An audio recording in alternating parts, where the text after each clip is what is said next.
Okay. So, what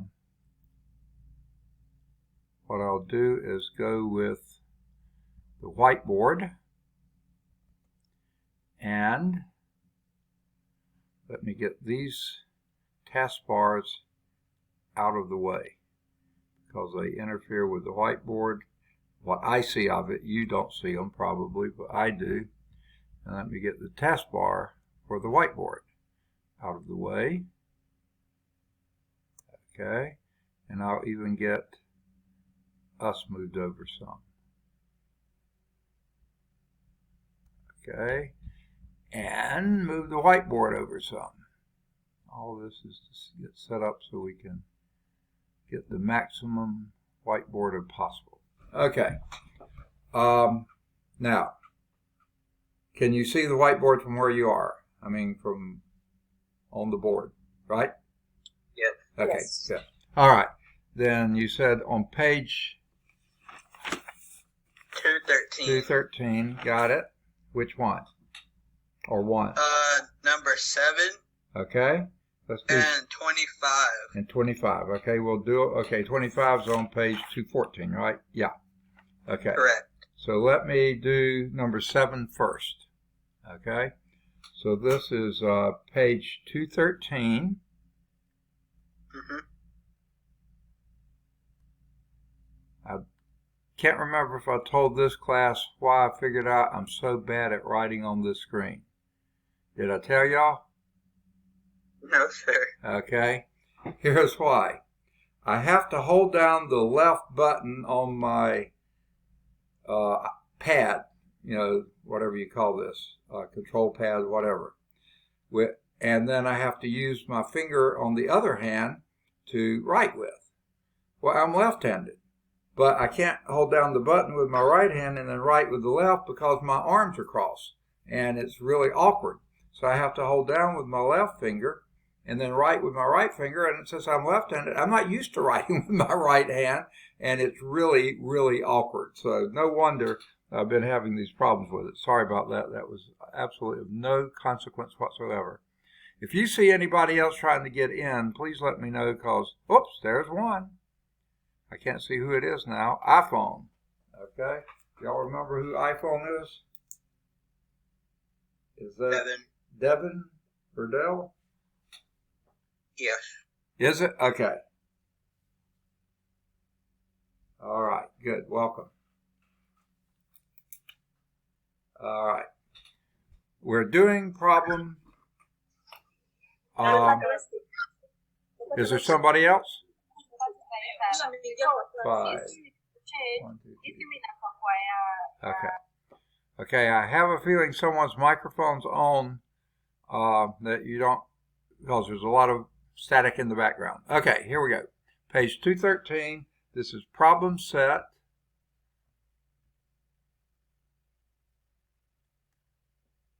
(8.2).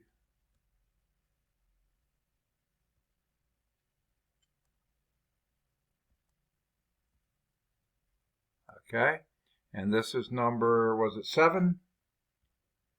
Yes. Okay, here's number 7.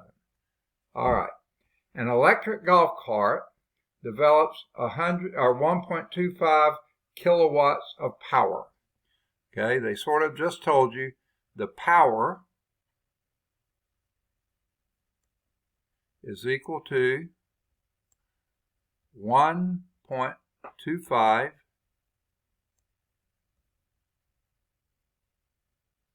kilowatts.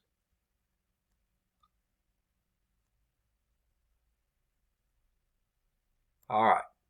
Now, let me just take a quick look at the rest of the problem. When moving at a constant speed, express its power in horsepower. Okay, we'll do that. And if the cart moves at 200 meters in 35 seconds, what is the force exerted by the cart? Okay, good questions there. Rather strange, but good. Okay. Now, at least part of this problem, we're going to want the power in watts, not in kilowatts. So maybe we'll use sometime in kilowatts, but the other part is going to be in watts. So how many watts is 1.25 kilowatts? Anyone know? Okay, still have 6 people. I mean 5, I'm the 6th one. Okay. The reason I keep checking there, I had my class that met last evening. A student got off work, tried to come into class, and said he never could get in. I never saw him try to get in. So sometimes, if you see what's happening now, you see that box down here at the bottom. Do you see that? The block, rectangular block, or do you? Yes. Okay. Do you see it read the words that says, please move this window away from shared application? Yes. Okay. That blocks out whatever shows up. Like when iPhone came to join the class, I guess that was Devin. It blocked him, and I couldn't see. And right as it was fading, right before it disappeared, I called iPhone, and that's when I asked who was iPhone. So evidently the guy came in, and I never saw him because this blocked his name, and he sat there trying to get in. But I only saw him show up once. Well, no, I didn't see him show up at all. But this thing keeps doing this periodically, so I quit paying attention to it because nothing's behind it. So anyway, back to the question. How much power in watts is 1.25 kilowatts? What does the prefix kilo mean? We've hit it several times.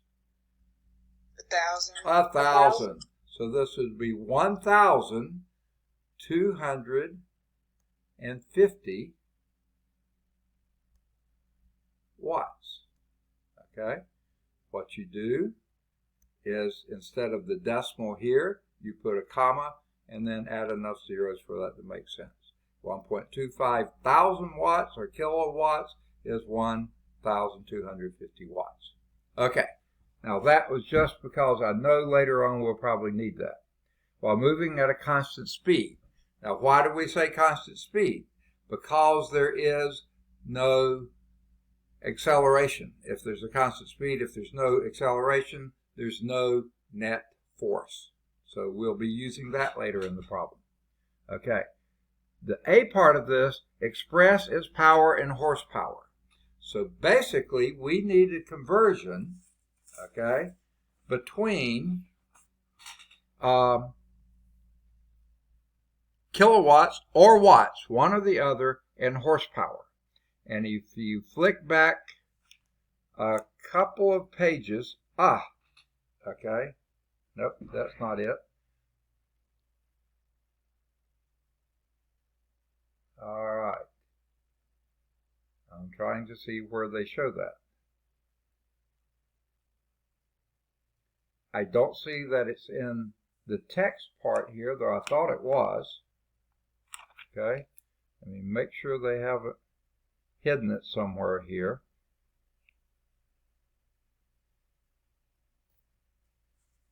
Okay. Since you don't see it in the text, here's where you go. Now, I think we've hit this once before in this class, but if not, it's a good time to hit it now. Go to the appendices at the back of the book. Okay? And these begin around, do you have a text? These begin on 686. It's Appendix C, and these are your tables. Now the first one is U.S. weights and measure. That's not really what we're looking for here.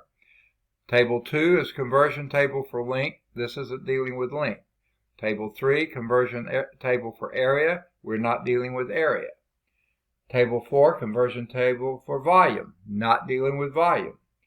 Table 5, conversion table, and this is on page 687, by the way, conversion table for mass. Not dealing with mass.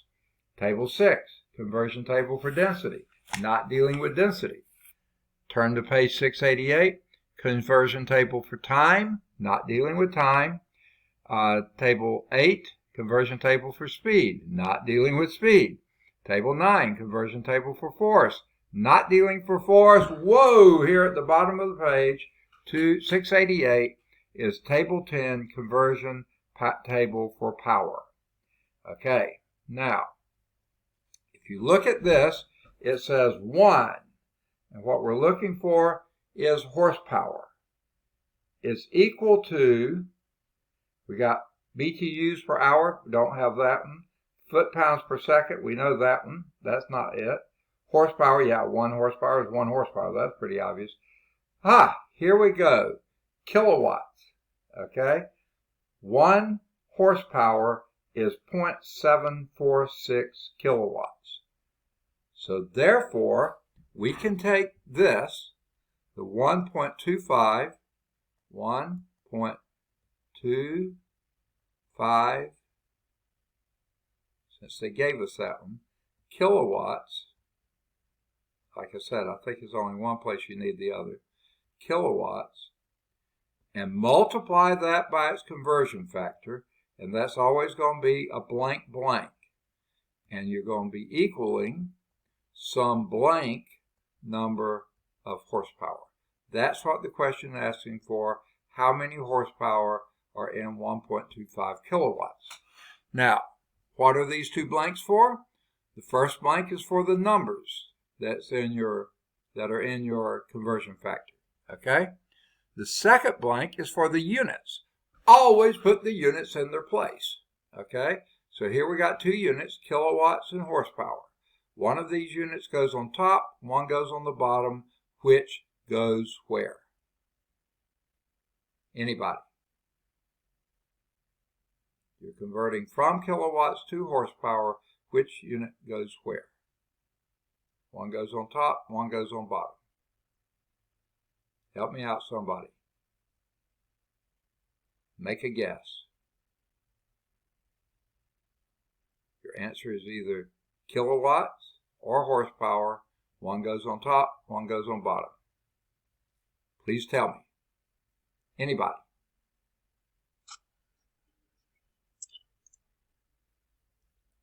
Okay, I see Macy's light came on, but I don't hear anything. We need, doesn't horsepower go on the bottom?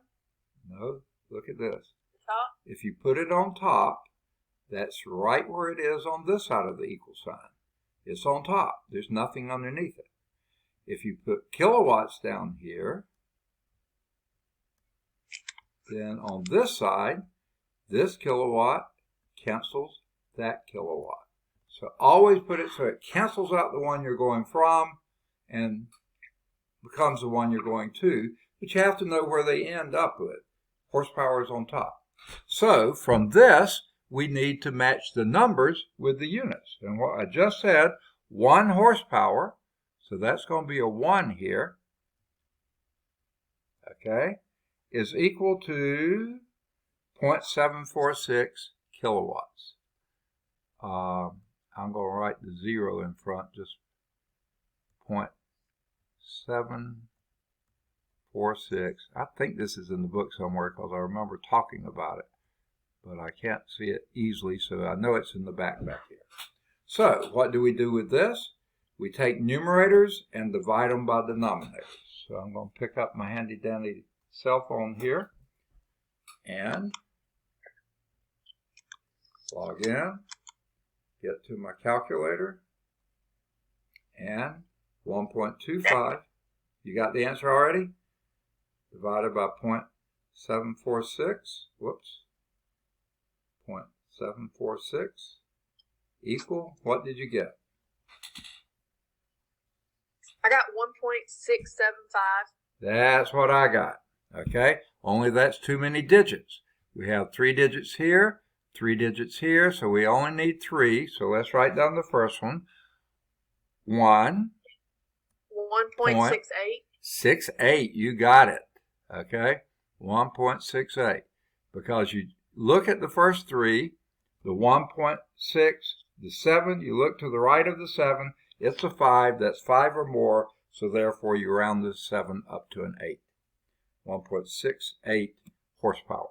So that's the answer to the first one. Does that make sense to you? Jalen, you asked the question. Is that what they got in the back?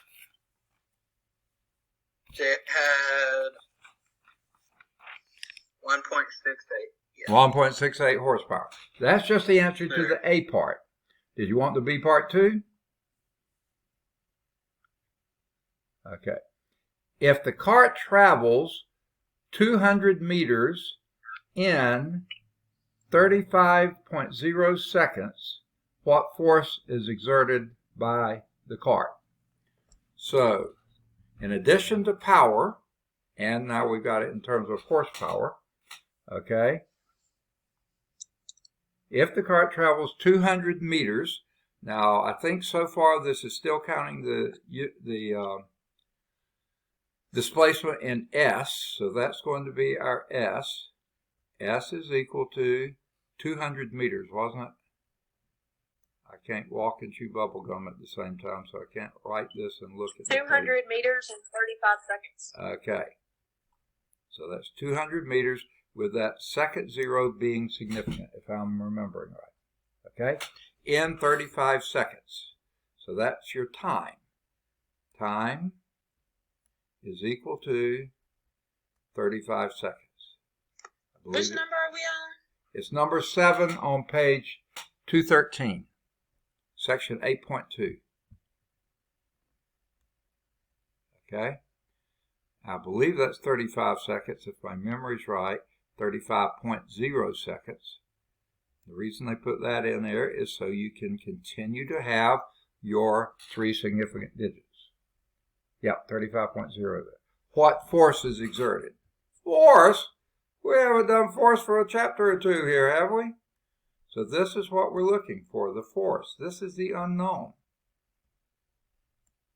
Okay? Now somehow we've got to relate power, displacement, and time to force. Okay? Now this is the place we need the power in terms of watts. Okay? So that's why I had you convert to that early on. For changing to horsepower, yeah, kilowatts was just as good. Watts would have been fine too. We got that answer. Don't worry about that. So this is power. Now, let's write down, maybe let's write down here, what the formula for power is. Anyone remember that? Power is equal to, we've said it several times. Work over time. Work divided by time. Joules per second. Okay, work divided by time. Okay, there's the time. There's the power. We don't have work anywhere. So we need to break work down. What is work? Anyone remember that? Force times displacement.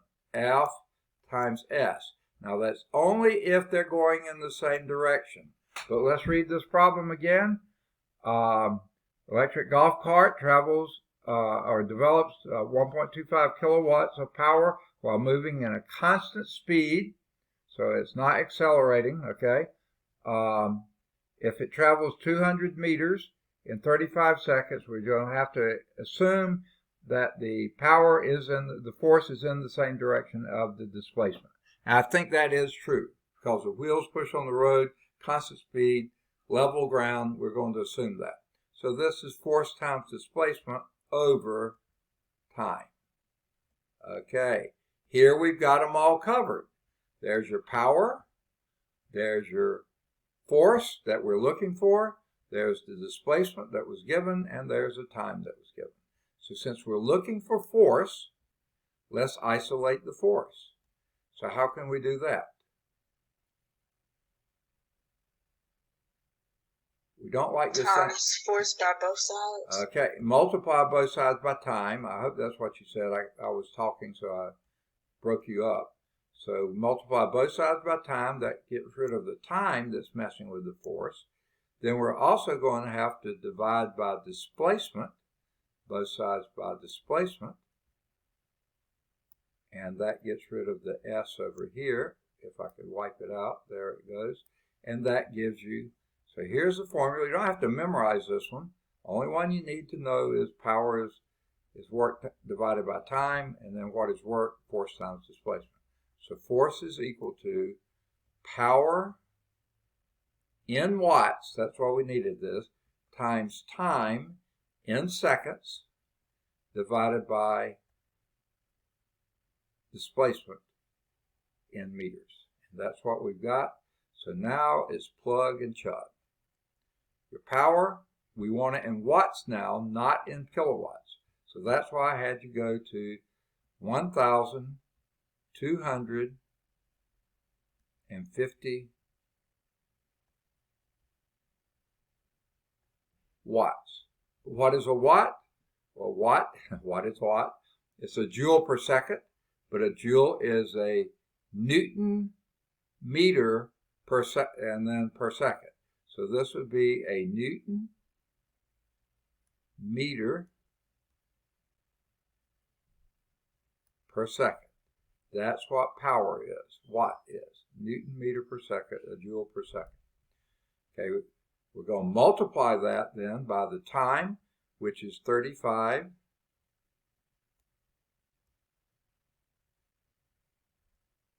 I'm going to go on and put the 0.0 so it's just so you'll know it's there. And that would be seconds, 35.0 seconds, okay? And we're going to divide that by our displacement, if I could draw a straight line, and that is 200 meters. And I'll put the bar over the 0 to indicate 3 significant digits. All right, time for the calculators again.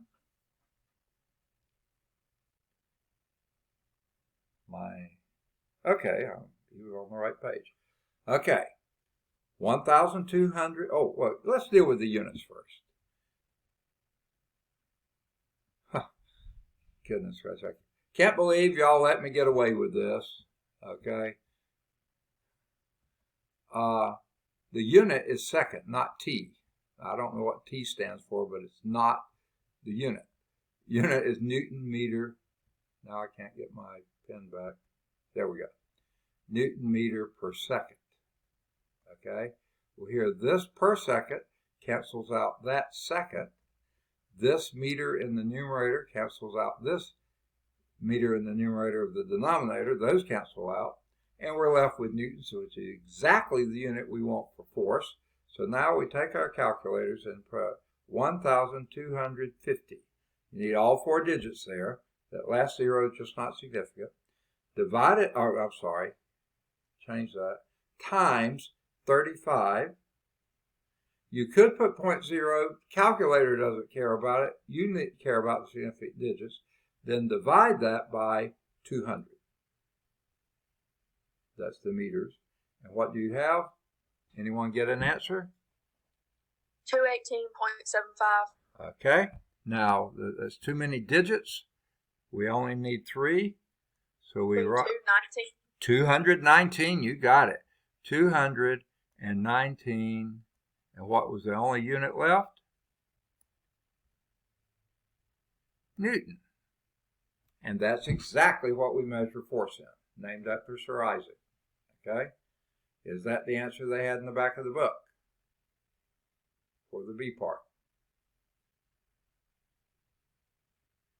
Yes. All right, good for them. I'm glad they got it right. Okay, now, go on. Pause my calculator for just a minute. And the next question was on the next page, wasn't it? Page 214, and it was number 25. Okay, any questions about this one? Does that make sense? Yay or nay?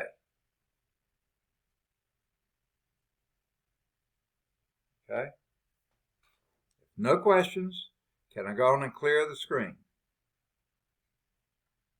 I hope so. Yes. Okay, you got it, Jalen? I got it. All right, we'll clear the screen. Okay, number 25. Oops, I didn't mean to clear it all. Well, yeah, it was easier to do that. This is page 214. That's supposed to be a P there. Page 214.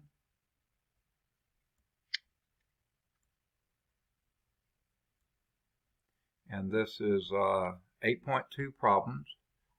Problem set, that's another P, 8.2. This is for in case anyone comes in late and watches this. They'll know what we're talking about. And this is number 25. This is the top of page 214.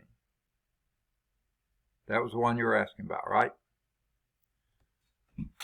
Now this one says, a bundle of steel reinforcing rods, often called rebar. Oh, wait a minute. Someone's trying to get in, but I can't see the name because I have it blacked out. I can't find my cursor. There it is. I'll admit. Who was that? I couldn't see the name. Could anyone else see it? Who just came in? It may be someone who was already here. No, we're up to 6 people now. Yeah.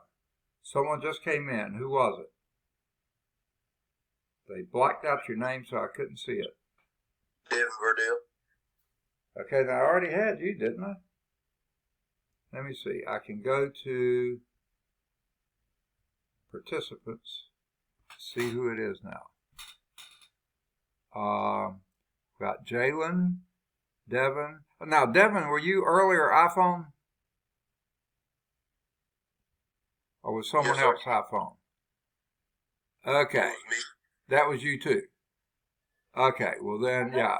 Then we only have same number of people as before. But your iPhone's still on, and so is your name. It shows iPhone as somebody else. Oh, iPhone is someone else. Me. Who is it? That's me. Okay, who's me? Marcy.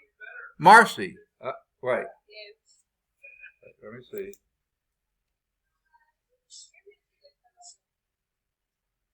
Mercy, is that what you said? Yes. Oh, it's okay. Marcy. I thought you said Marcy. Okay, I didn't think we had a Marcy. Mercy, got it. All right, good. All right. So, let me close this because it's right in the middle of the screen here. Y'all have to help me if you see anyone come in, because if I'm busy working a problem, I may miss it. I did yesterday, and I felt really bad. Okay. Number 25, a bundle of steel reinforcing rods, often called rebar, weighing 175 newtons. Now, what's our symbol for weight? Anyone remember? Weight is also a force. So weight is the force due to, guess what? Weight. And that's usually a little w here, not to be confused with work, which is a capital W. Force due to weight is 175 newtons. Good old 3 digits again. 175 newtons. Okay, now we may have to break down what a newton is, but we'll hold off and do that later if we need to. Okay, it's lifted 32 meters. Okay, as soon as you see that lifting, okay, and you have the weight, lifting is usually going straight up, weight is pulling straight down because it's the force due to gravity. That's what weight is. So as soon as you see the lift, you know they're going in the same direction. Okay, so this is the S here is 32 meters, but it's upward. Okay, so the S here, that's an S, not a 5, is equal to 32.0 meters. Okay. 32.0 meters in 16 seconds. That's obviously our time.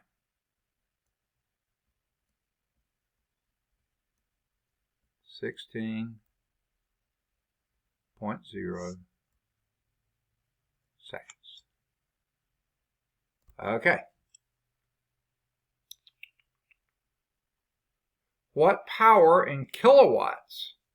Now, working with these units, that's going to give us watts, so we're going to have to convert to kilowatts at the end. Don't worry about that yet. Is required to lift the steel. So we're looking for power. That's the unknown here. That's the unknown. So we'll start back where we did before. What is the formula for power? Anyone remember? over time. Work divided by time, that would be work in joules, or energy in joules, divided by time. Well, we don't have work anywhere in this problem. So can we break work down into other units? What is work? Force times displacement. Force times displacement. Very good. The force here is the force due to weight. That's what we use, times displacement, which we also have displacement given. And then that is divided by time. And sure enough, we have them all covered. We're looking for power. We have force, displacement, and time. So all we do is plug and chug. Okay, the weight is 175 newtons.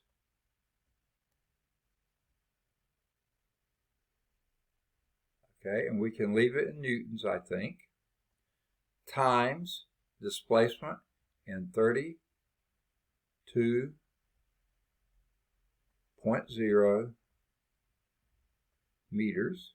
That's pretty high, by the way. And that's pretty heavy, by the way.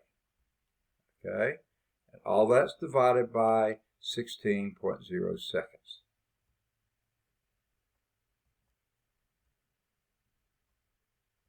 Okay, now the numbers they gave us are pretty nice because you can divide 16 into 30 and that goes exactly 2 times.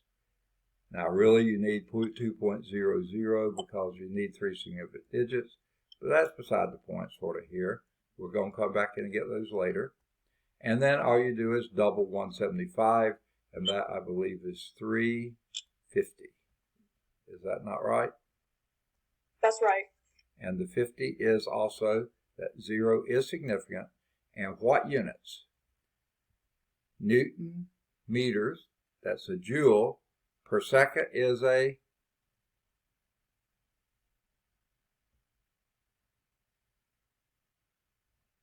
watt. What? A watt. But they didn't ask for watts. They wanted the power in kilowatts. So how many kilowatts is 350 watts? Any ideas? 1,350. Okay, no. Okay. Remember, a kilowatt's a big unit, so it's going to need a smaller number. Watt's a smaller unit, so it's going to be a bigger unit. So therefore, it's got to be a number smaller than 350. Okay? And it all depends on your powers of 10. Kilo means 1,000. How many zeros are in 1,000? 3. That means we move the decimal 3 places to the left. So this will be 0. Now that 0 is not significant. That's just pointing out to you you've got a decimal place following 3, 5. But this next 0 is significant, so you need to put it in. And that would be kilowatts.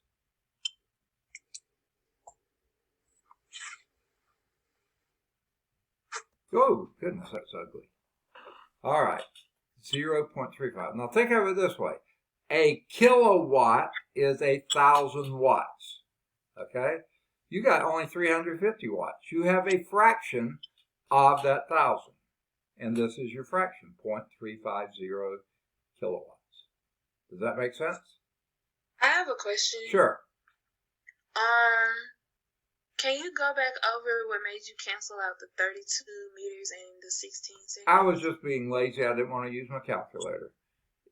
Okay. You're just multiplying this times this and dividing by that. And rather than multiplying and then dividing, I just say, well, look at this. 16 will go into 32 twice.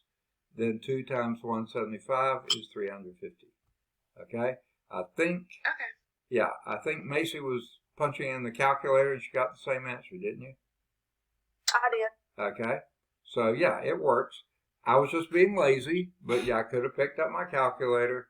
Oh, how much work is that? Okay. And then punching the numbers. Oh, again, just wasting so much energy here.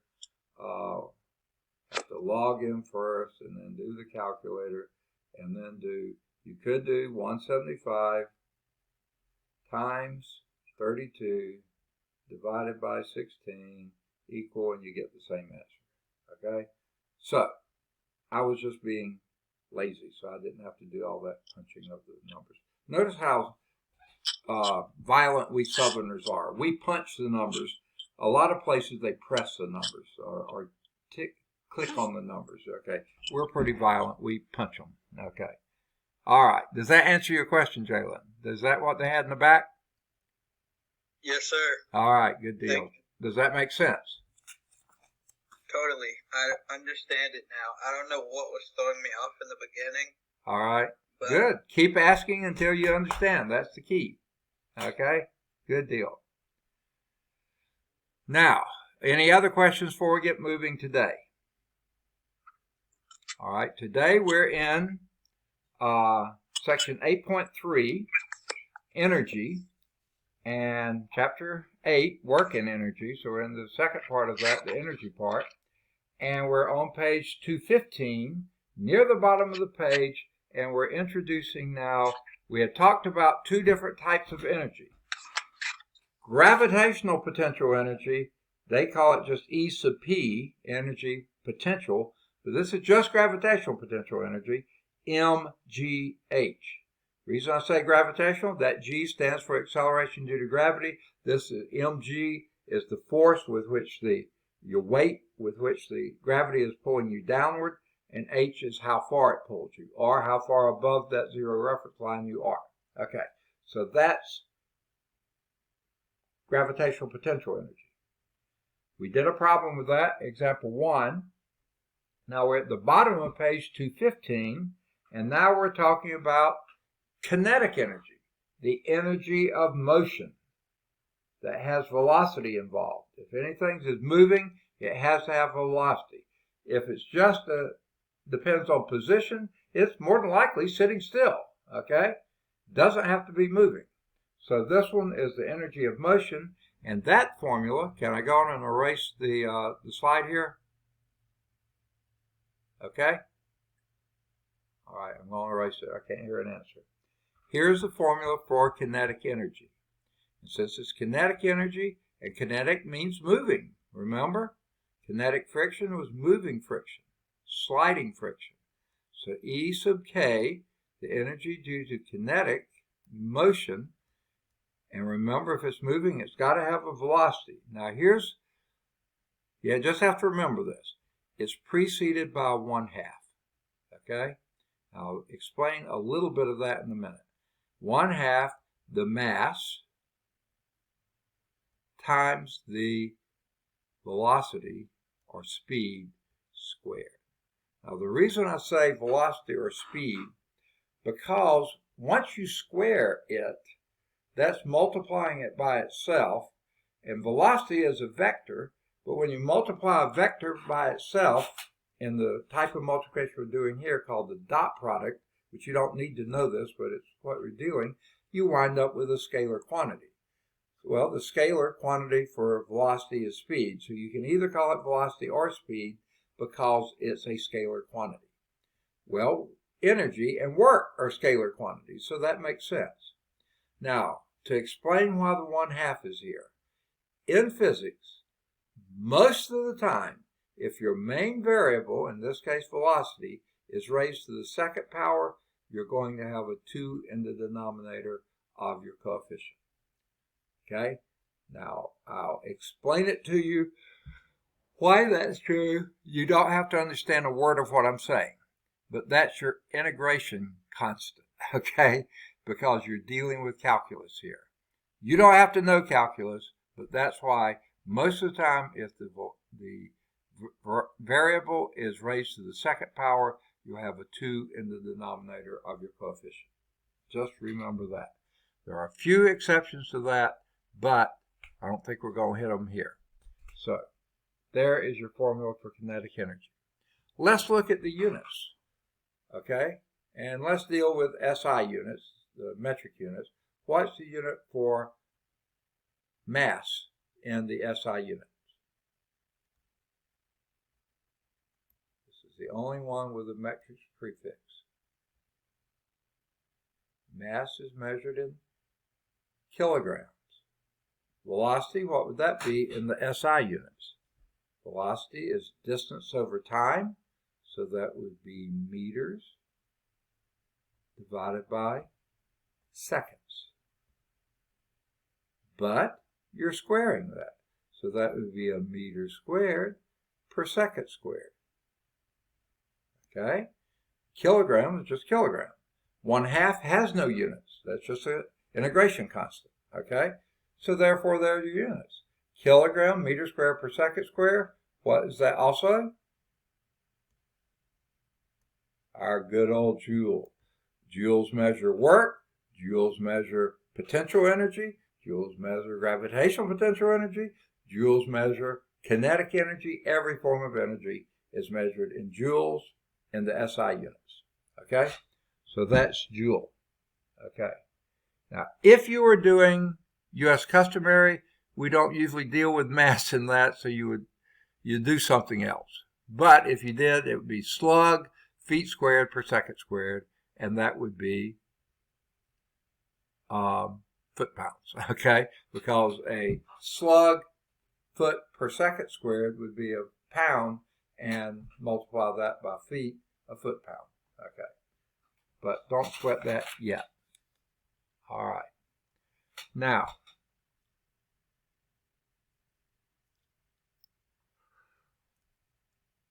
another way to look at this, if you remember also that kinetic energy may be expressed as energy or work is force times displacement.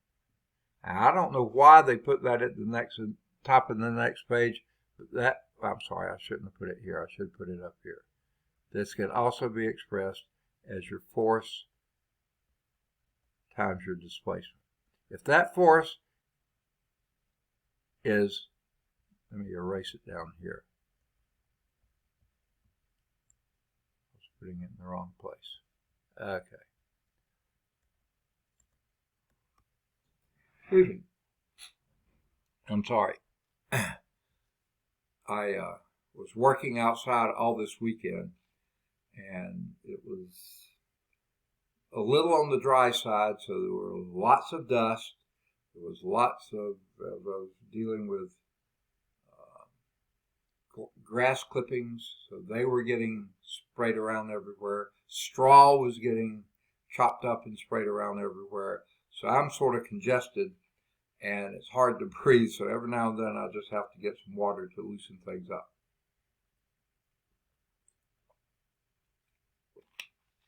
Sorry about that, but it gets hard to talk. Okay, so another way to express this, just like we said before, force times the displacement, Newton meter is a joule, and this gives you the same unit.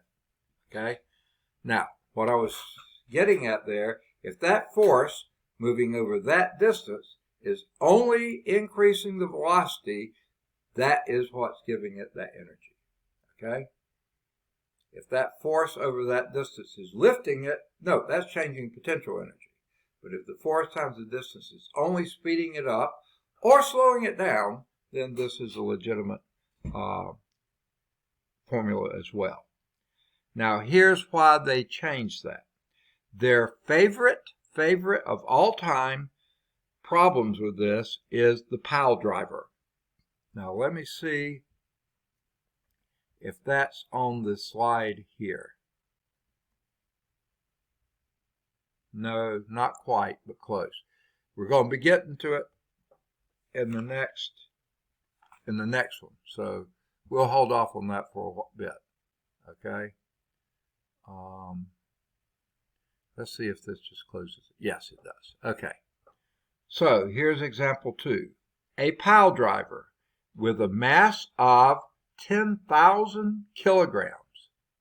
By the way, that's approximately 10 tons. Actually, more than 10 tons. Okay? So 10 kilograms is 10 metric tons, and a metric ton slightly heavier than an English ton. So this is pretty heavy. So that's the mass. So I'm going to go on and clear the screen. Is that okay? We'll get the formula, Yes. Formula again in a minute. So here's the mass.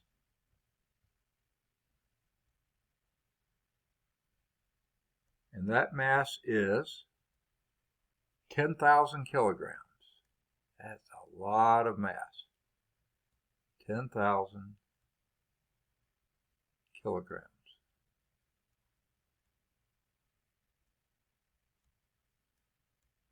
I'm getting a little better at writing, but I get tired, especially with my right hand, and it goes to pot after a while.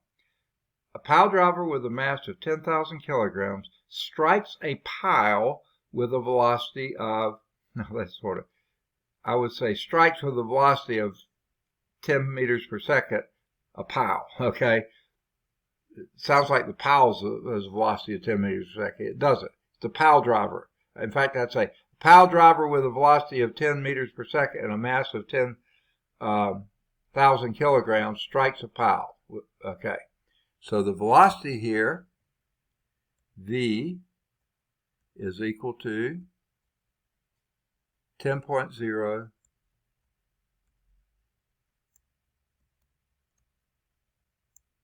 meters per second.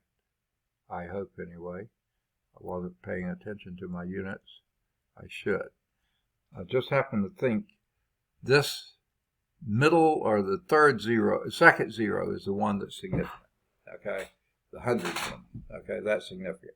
So 10,000 kilograms and a velocity of 10.0. So all three of those are significant meters per second. All right. The A part. A part. What is the kinetic energy of the driver as it strikes the pile? Well, what was the formula for kinetic energy? Anyone remember? Uh-oh. I'm used to calling it KE. I forgot this book calls it E sub K. Sorry about that. Okay. Trying to keep up with the book. So the kinetic energy, this book uses E sub K. I'm used to calling it KE. E sub K. Energy of motion. What was that formula? 1/2 mass velocity squared. Perfect. 1/2 the mass times your velocity squared. And this is just a straight plug-in. No, nothing to move around, just do it. 1/2. And the mass was, boy, big old number, 10,000.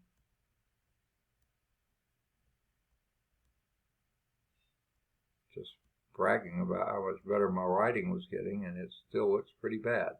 But this being significant zero kilograms, and that's the proper unit for mass in the SI system, times velocity, which is 10. Oops. 10.0 meters per second. That's the velocity, but we're squaring the velocity. Okay. Now, I'll probably do something that sends you crazy anyway, again. Rather than hauling this around, I'm going to take half of 10,000 and just make that 5,000. So I don't have to carry around the half, and it shortens what I have to write, even though it's pretty ugly. 5,000, and it will still be in kilograms. Okay, half of 10,000 is 5,000 kilograms. It's 1/2 of the whole thing, but it doesn't matter. Okay, and then what is 10 squared? Anyone know? 100. 100, of course. And this third zero or second zero is significant, but not only do you square the number, you square the units as well. So that's meter squared per second squared.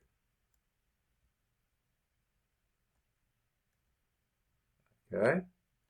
So, you multiply 5,000 by 100, that means you add 2 more zeros to the 5,000, that would be 500,000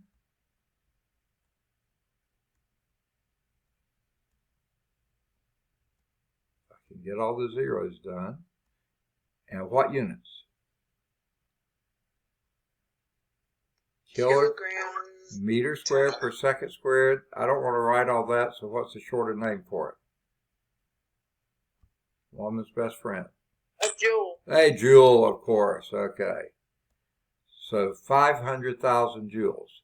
That's an awfully big number. So I'm thinking of making a smaller number but a bigger unit. What would that be?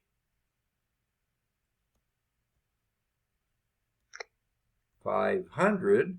And then rather than say 1,000 joules, what's 1,000? What's the metric prefix? Kilojoules. Kilojoules. You're absolutely right. 500 kilojoules. And this zero and that zero are significant. You have to have your three significant digits. Oh, I didn't write it here. That zero. Three significant digits everywhere. Okay? Let's see what the book got. They wrote it as 5.00 times 10 to the 5th joules. That would have been okay too. What you do there in scientific notation, move the decimal 1, 2, 3, 4, 5 places to the left. That's 5.00. Get all your significant digits there times 10 to the 5th joules. Or 500 kilojoules. They gave them both, and the zero there is, the last zero is significant. Okay. The B part. See if I can fit it under here. I may or may not be able to, but let's try. Here's the B part. Okay. If the pile is driven 20 centimeters into the ground. Now, to me, that sounds like a displacement. So I'm going to make that as my S. Only the thing is, I don't think in this section they're calling it S anymore, remember? They're now calling it H, I think. If it's S, well, either one, they mean the same thing. But let me just do it H. Oh, let me read the problem first and see what the answer is. Drives it 20 centimeters into the ground. What force is applied to the pile by the driver as it strikes the pile? Okay? And we're going to assume that all that kinetic energy is converted to work. Well, since we're calling it work, and now if you look at that formula up above, that's where the Fs is. So I think I was right. Let's call that S. Okay? And that S, they said, was 20 centimeters. What's wrong with that picture? 20.0 centimeters. That makes anything zero after the decimal, as long as there's some number in front of it, non-zero number, that makes that significant. But this is centimeters. What's wrong with this picture? It's in the U.S. customary. No, we're still in metric, but we're not in SI anymore. What is the SI unit for distance? Not Meters. meter. You're absolutely right. So we need to get this to the SI unit, which means we multiply this. Now, we don't have to do it this way, but here's one way. Multiply this with good old blank blank, okay? And that's going to give us some sort of blank meters. Okay. Now, the question here is, what unit goes where? That's always the question, isn't it? This set of blanks, these are for your numbers for your conversion. This is for the units. What are we going from and to? What is going to go on top? What's going to go on the bottom? Someone give me a guess. Between centimeters and meters, one goes on top, one goes on bottom. Which goes where? Meters goes on the top and centimeters on the bottom. Absolutely. Meters on the top, centimeters on the bottom. Okay? That way the centimeters will cancel out, and that leaves you meters just where you want it, on top. Okay? Now we match the units. How many meters in a centimeter or how many centimeters in a meter? You tell me. Which of these is the smaller unit? Meters or centimeters? Centimeters. centimeters. So it's going to have the bigger number. How many meters is represented by or how many centimeters represented by 1 meter? Centi means 100. 100. You got it. There's 100 centimeters in 1 meter. If you picture a meter stick is 100 centimeters long. Centimeter is about the width of your little fingernail, and a meter is about the distance from one ear to the tip of your finger in the opposite direction. Okay? So it's going to take 100 of these to get all the way out there. Okay. So this is going to be dividing by 100, meaning you move your decimal 2 places to the left. That would have been the easy way to do the problem. So that would have been just 0. Now that 0 is not significant. That's just telling you there's a decimal coming up. And that would be 200, 0.200 meters. That is your displacement. You need to get it into SI unit. Okay? Now, we're going to assume that all this kinetic energy here, 500,000 joules, goes to driving this into the ground. So if you remember the formula we had up here a few minutes ago, it was your kinetic energy formula. Okay, I'm doing it again. This is E sub K. I was going to write it KE. Okay, E sub K was equal to 1/2 mv squared. You already have this, but just doing it again.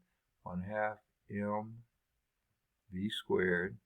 And remember what they said that was? That was also your force times your displacement, which is work. Force times displacement, if I could get the pen to write. Okay? Well, we have this. That's the 500,000 joules. So let's just write that down. 500,000 joules in SI units. We don't need kilojoules. We want joules. 500,000 joules. But let's not write it as joules. Let's write it as, and what's the question? How much force?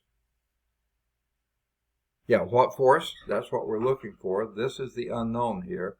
So this is what we're going to be solving for, this force here. So 500,000 joules. What is a joule in terms of forces? A joule is a Newton meter.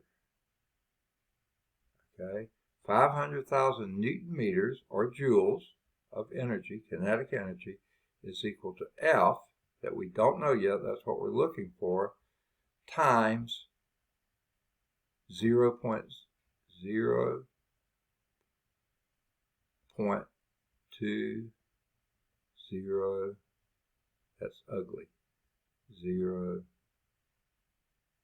meters. So obviously if we're looking for the force here, we'll divide both sides by our meter. Now, most of the time I've been dividing by the letters. I probably should have here, but it doesn't hurt to do it this way either. Divide by 0.200. You don't have to write all this down. I'm just doing it because the book likes that. Meters.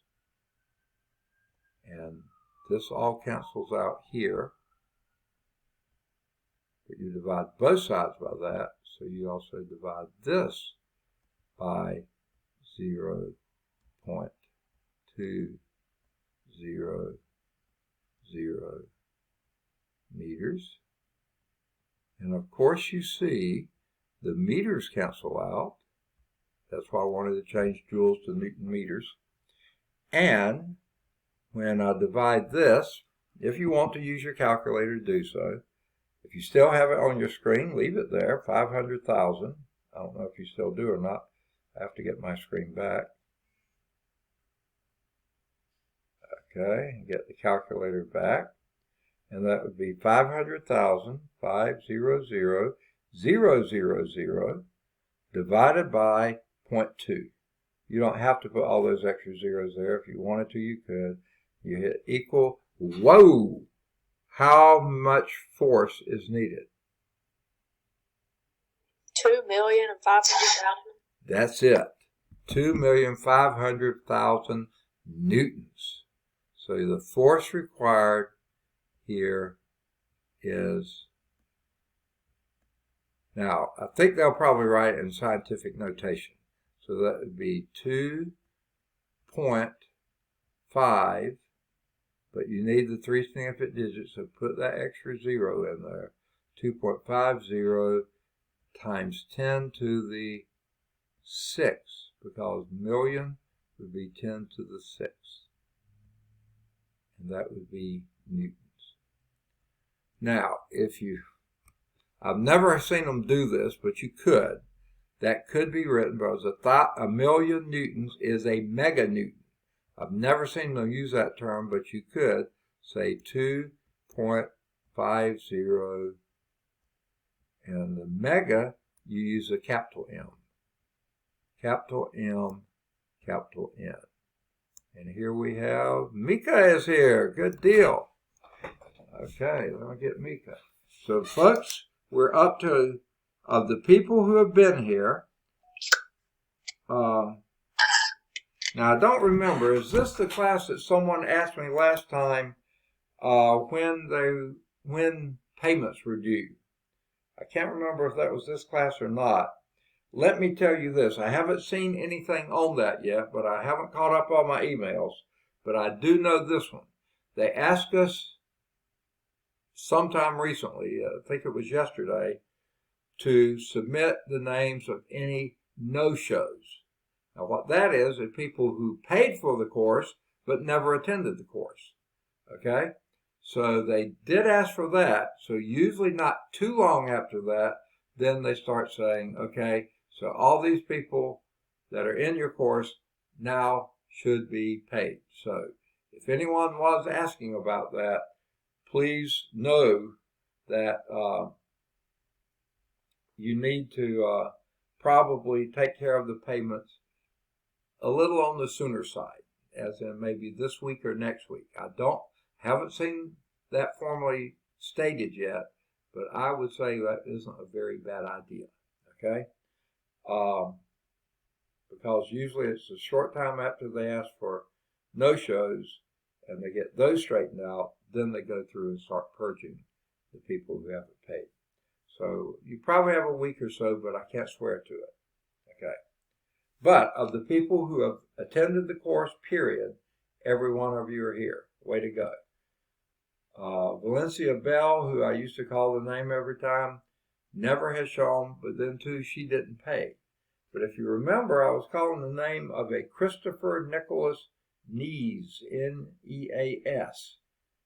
He's never come, but he had paid for the course. So he was the one and only student in all my 5 classes who was a no-show. So I had to put him down as that. So I imagine he's going to be removed from the class fairly soon. And once that happens, I think they proceed to refund his money. Okay? But I don't know that part. Okay? I don't handle the money. Now, this isn't Mega Minnesota, MN. That stands for mega newton. 2.50 meganewtons. They leave it as 2.5 times 10 to the 2.50 times 10 to the 6 newtons. All right. Any question on that? No. All right. All right to clear it. Yes. Okay. Now, let's move on to example 3. This is the top of page 217. Here we're dealing with a 60-gram bullet. Okay? Now, what does gram measure? 60. The weight? Okay? You're close, but not quite. Remember, weight is newtons. Grams would be mass. This is your mass. Okay? However, In fact, I think I'll put it on the other side. That's your mass, 60.0 grams. But I'm going to leave my equal sign there, but erase this. Try to erase that. There we go. Now, no, I don't want my equal sign there. I want a time sign there. I need to multiply that by something because grams are not your SI unit for mass. What is your SI unit for mass? Kilograms. Kilograms. You're absolutely right.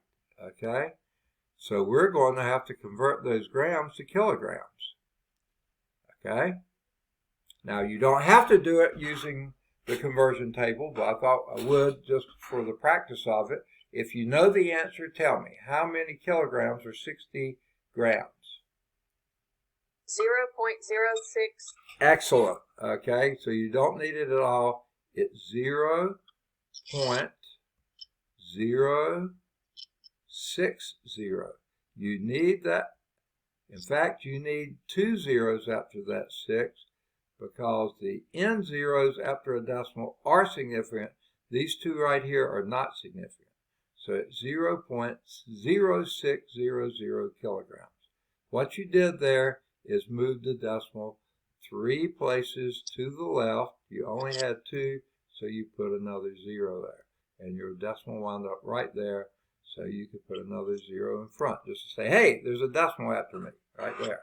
So that's how you get it. Why did we know that was true? Because kilograms is the bigger unit, so you're going to need a smaller number. Grams is a smaller unit, so it has a bigger number, and it's bigger by kilo, means 1,000, 3 decimal places. So you have to move it 3 decimal places. So that's 0.0600 kilograms. Okay, lots of zeros there. The 2 on this side are significant, 2 on that side are not. All right, so that's your bullet. Fired from a gun with 3,150 joules of kinetic energy. Again, whoever wrote this was not an English major. It makes it sound like the gun had 3,150 joules of kinetic energy. No, the bullet did. Okay, so that is your kinetic energy. So that this book calls it E sub k.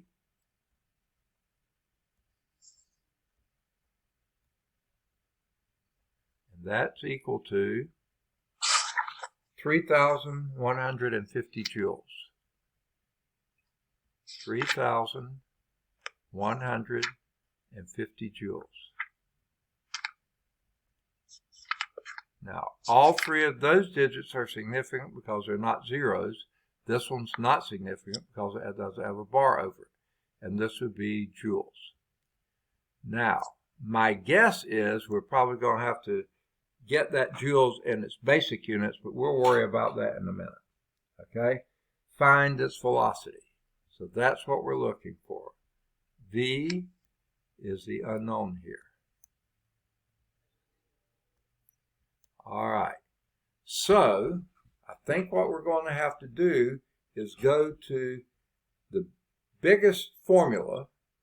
That's the kinetic energy formula. And what is kinetic energy? What's its formula? 1/2 mv squared. You got it. 1/2 mv squared.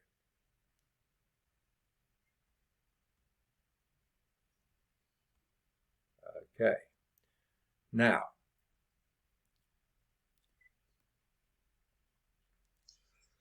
again, since we have it set up this way, we can proceed to start solving for v squared first, and then we'll deal with v.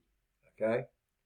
So, again, I would say let's get this joule into its basic units. Does anyone remember what a joule is? Kilogram, meters squared divided by s squared. Second squared, you got it. Kilogram, meter squared per, I'll put the per down here, second squared. Okay, that's all part of 1 unit, but I just wanted to get those in the bottom.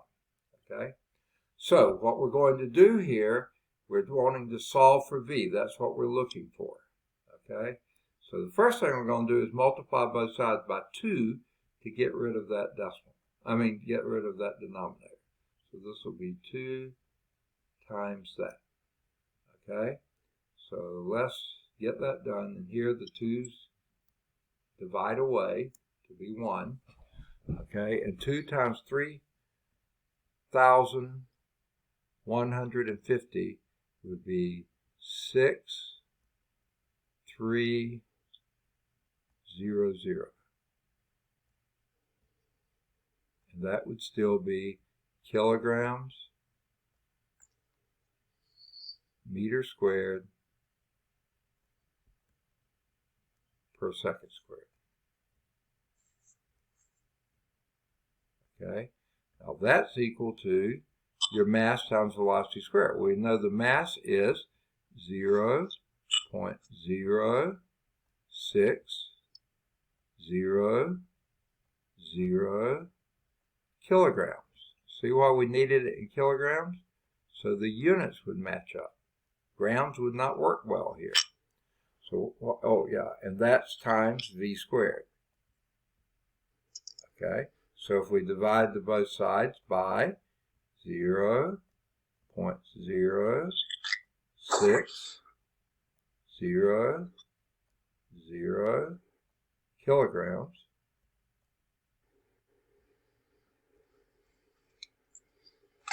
divide this side by 0.0, I could get my pen to write, 600 kilograms.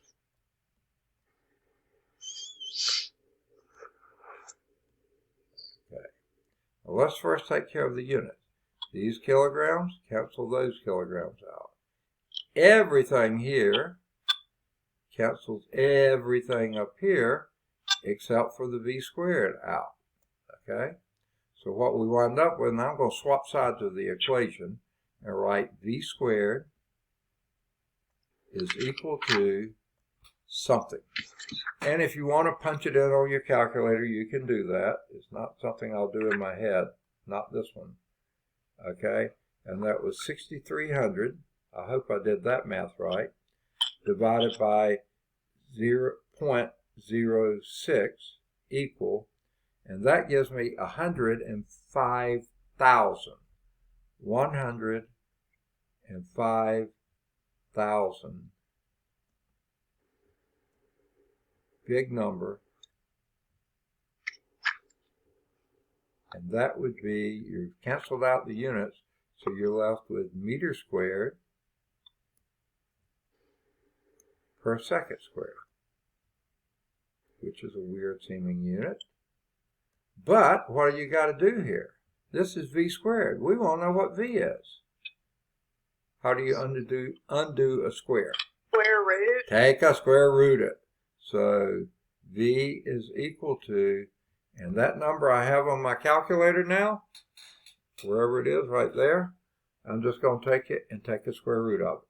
I have to turn it sideways to do that. And when I turn it sideways, I look for the square root symbol.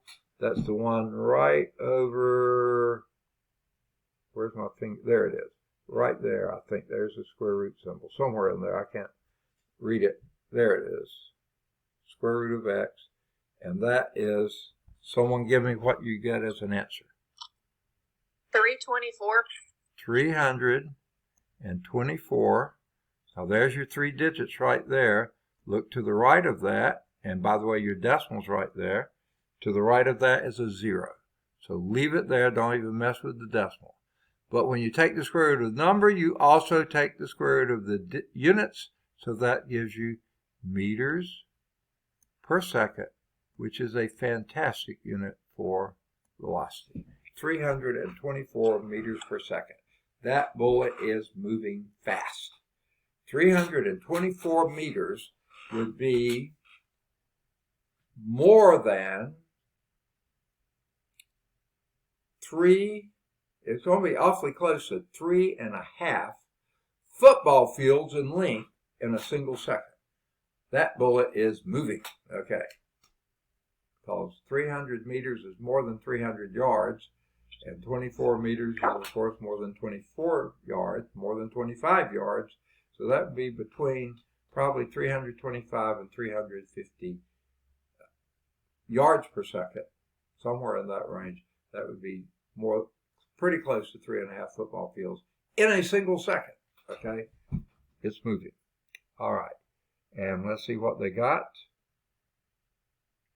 324 meters per second. Good for them. Okay. All right. Let me clear my calculator. Well, I didn't mean to do that, but it's okay. All right. Now, they mention at the end of the section here about compressed springs. Okay? That also is a type of potential energy because it's a displacement, not a speed, but a position issue. And they talk about it here, compressed spring or a stretch spring, whether you compress it or stretch it, contains internal potential energy. They often call that elastic potential energy. Okay? They don't give the formula for it, so you don't have to worry about it, but that's another type of potential energy. That finishes 8.3. Homework exercises here would be either 1 or 3 on page 217. Those answers should be in the back of the book. And then any of the odds 5 through 21. And those answers should be in the back of the book. All right. We've only got about 9 minutes left, and we got a fairly important concept here, so let's at least get started on it and see what we can do. Now, here's something to remember. They say it here. Kinetic and potential energy are related to the law of conservation of mechanical energy. So, I can't remember, do all of you have books or any of you not have a book? Please let me know. Do any of you not have a textbook? So I'll assume silence means you all have one. Okay? If you do, I'm not going to type this out. I have been typing it out. If you need me to, I certainly will. Okay? But there's the law of conservation of mechanical energy. And there's a couple of things involved with this. Okay? I think I'll go on and type it out because I'm not sure. Seems like somebody was not having a book and I haven't heard an answer. So I'm going to clear the screen here. If I can ever find my cursor. There it is. Okay? And then I'll go to text and I'll type out what they have here. Okay. Law of conservation of mechanical energy. The sum of the kinetic energy, I guess I'll spell it like K-I-N-E-T-I-C, energy, and the potential energy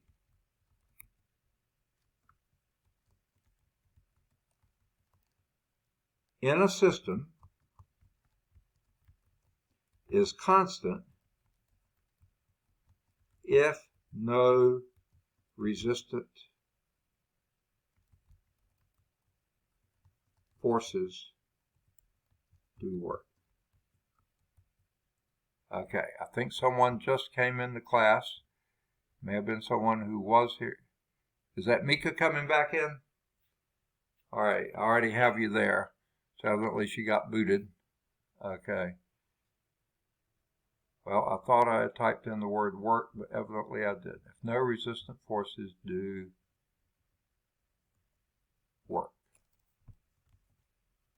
If I could get on the right keys here. Okay. Oh, and sum does not have an E on it. Okay. The sum of the kinetic energy and the potential energy in a system is constant if no resistant forces do work.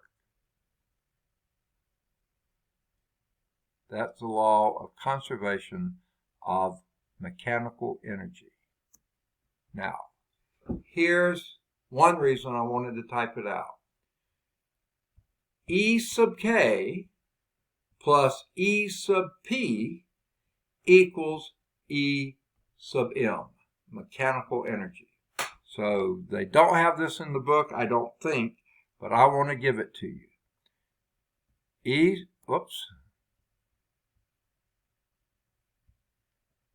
Do a new thing here.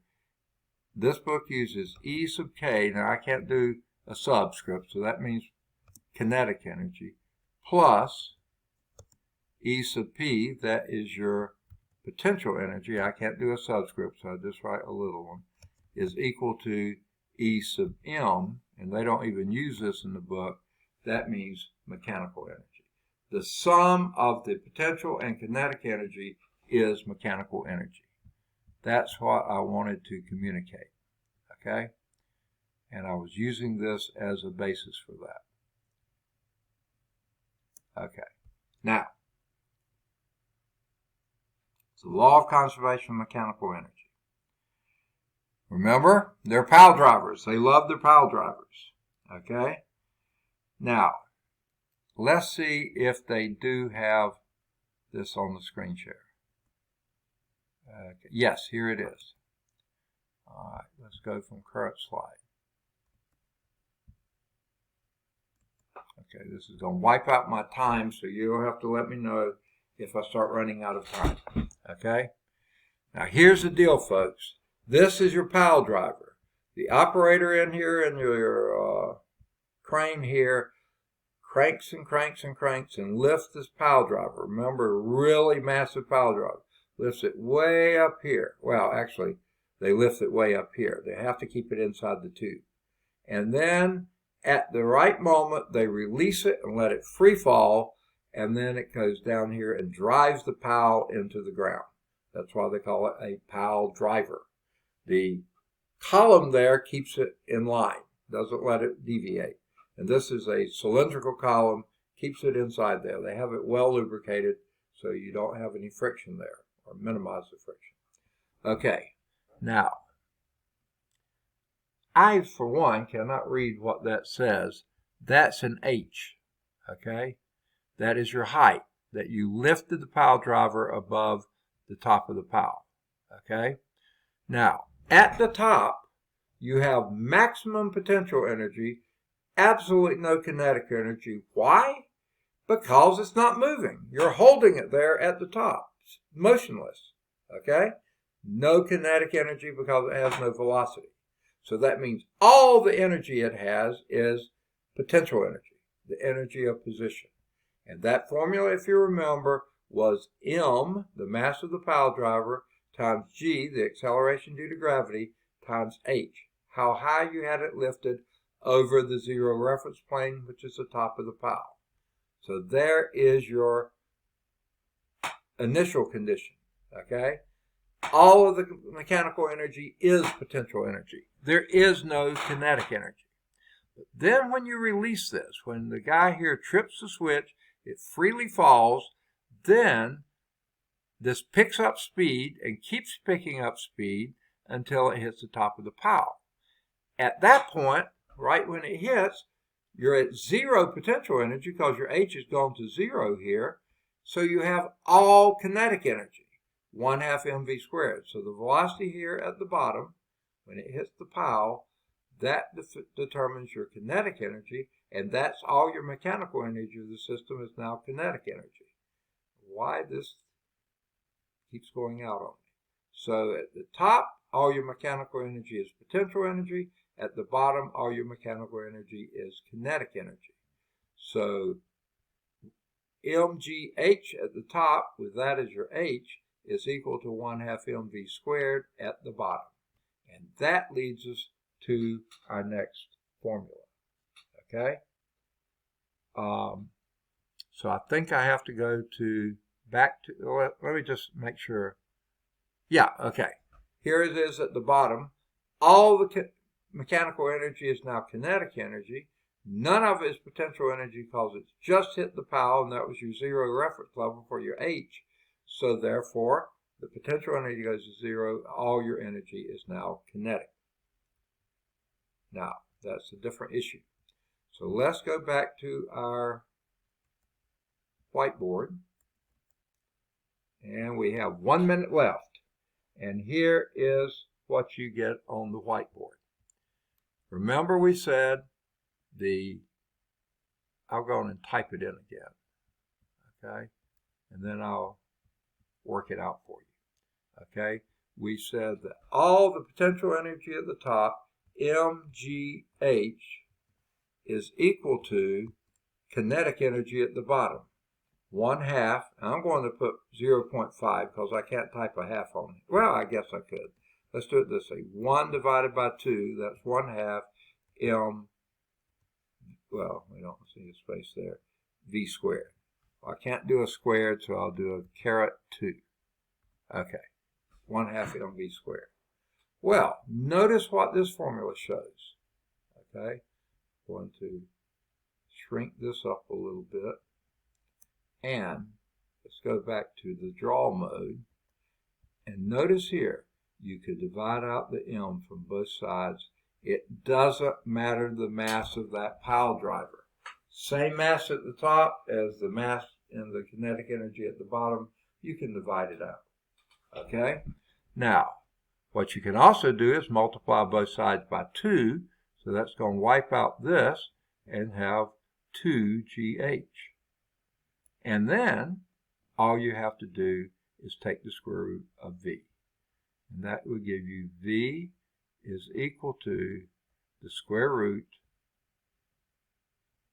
of 2gh.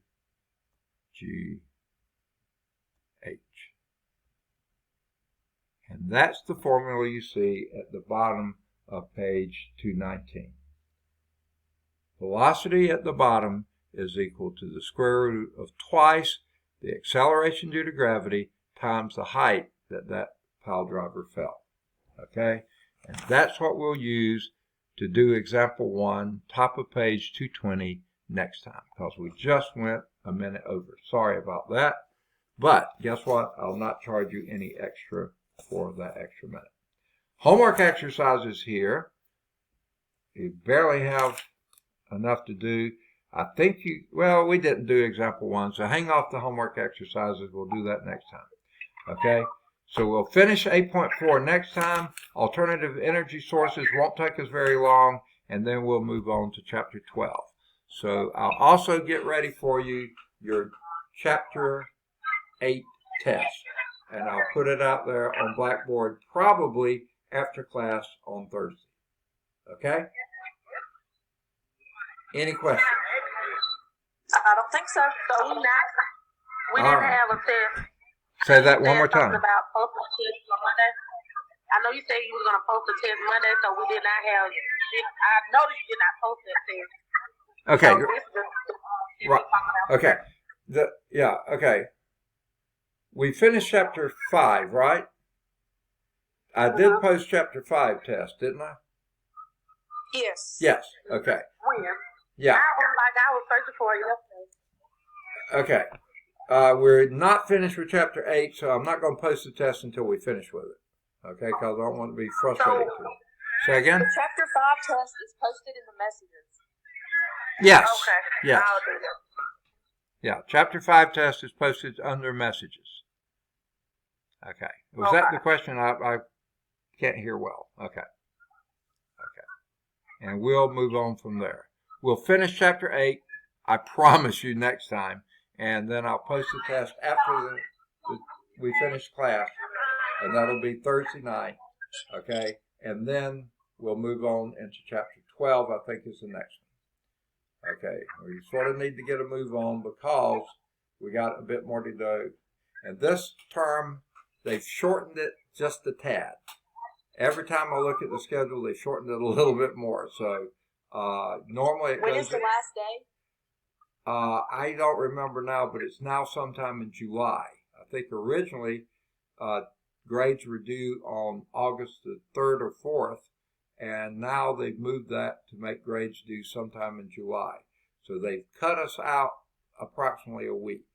We'll try to get as much as we can covered, but I want you to understand what we cover rather than covering material so fast you don't understand any of it. That wouldn't do you any good. So I think you'll have enough for what you need, but we'll go with that. So don't sweat it. If we don't get all 6 or 7 tests done, we'll get whatever we do get done. Okay? All right, good deal. Any other questions? What did you say the homework Okay. problems were? Okay. They were only in 8.3. Okay? The ones at either 1 or 3 at the bottom of page 217 and any of the odds 5 through 21 on page 218. We didn't get enough covered in 8.4. We got right up into example 1, but we didn't get to do it. So next time I'll give you those homework problems there, and then after that give you the test. Okay? Okay. Good deal. Any other questions? Good questions, by the way, folks. That's it. All right. Well, then we'll stop the sharing. I don't want to share anymore. And unless there's other questions, I'm going to end the meeting. And by the way, we have 1, 2, 3, 4, 5, 6, 7 people. Well, some people have already left. So anyway, bye-bye. We'll see you on Thursday night. Okay.